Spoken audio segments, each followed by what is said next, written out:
আমাদের এই পালন শাক ক্ষেত, এই দেখো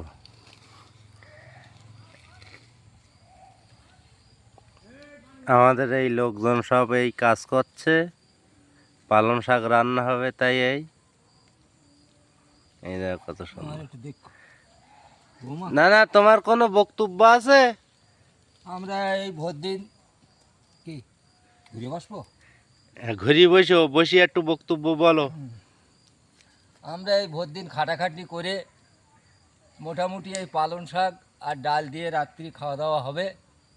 আমাদের কনভেনার তৈব মণ্ডল বলে গেল যে ডাল আর পালং শাক খেলি সুপুরুষ্ট হবে চেহারা। আমরা সরো সামনে দিয়ে। আরে সামনে আবার কি বাড়াবো? সরো দেখি সব বোনা আসে আব্দুল্লাহ। তা চাচা, তোমাদের এই দলে কজনের মতন আছে? দলে আপাতত 18 জন আছি। 18 জন?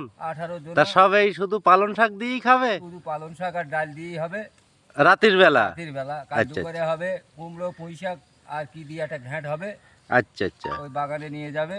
ওই খাওয়া দাওয়া এখন এই মানে মোটামুটি এইভাবে চলবে ঈদ পর্যন্ত। এখন ঈদ পর্যন্ত কি শুধু ডাল? দেখো আমাদের পালন শাক, কত সুন্দর শাক দেখো। ছেড়ে দাও।